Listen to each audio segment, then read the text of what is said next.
এইটা হলো ফাঁকিবাজি কেক। ফাঁকিবাজি কেক কেন বললাম? পুরো ভিডিওটা না দেখলে মিস করবে অনেক কিছুই। কাস্টমার যখন না বুঝে, না জেনে টুক করে রাত্রিবেলায় একটা পরের দিনে কেক নেবে বলে অর্ডার করে দেয়। আর আমার তখন কোনো কিছুই করার থাকে না। তখন কাস্টমারের সাথে একটু কথোপকথন করে এইরকম টাইপের ফাঁকিবাজি কেকটাকে রেডি করে নিতে হয়। তবে কাস্টমারের ফ্লেভার নিয়েও কোনো চাপ নেই, আর ডেকোরেশন নিয়েও কোনো চাপ নেই। তবে থিমটা নিয়ে কিন্তু মারাত্মক চাপ। শুধু বলেছিল এই থিমটাই রাখতে হবে, বাদবাকি যা ডেকোরেশন করিস কর।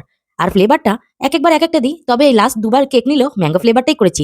কারণ এখন তো আমের সিজন। যখনই কোনো সবজি বা ফল নতুন, নতুন সিজনে বেরোয় তখন কিন্তু ব্যাপক দাম থাকে। সেটা কিন্তু সবাই এফোর্ড করতে পারে না। তাই আম দিয়ে এখন কেক বানানোটা এখন একটু স্বপ্নের মতোই। তাই আমের ফ্লেভারটা আনার জন্য ম্যাঙ্গো ক্রাশারটাকে সবকিছুর মধ্যে একটু ভরপুর করে দিচ্ছি। আচ্ছা দেখো, ফাঁকিবাজি কেক ১ম এই বললাম। কারণ কি, এই কেকটা যখনই আর্জেন্ট অর্ডার এসেছিল তখন কিন্তু আমার কোনোটাই রেডি ছিল না। প্রত্যেক কেকের মতো এই কেকেও কিন্তু প্রত্যেক কটা লেয়ারের মধ্যে যা, যা দেওয়ার তা তো দিয়েছি।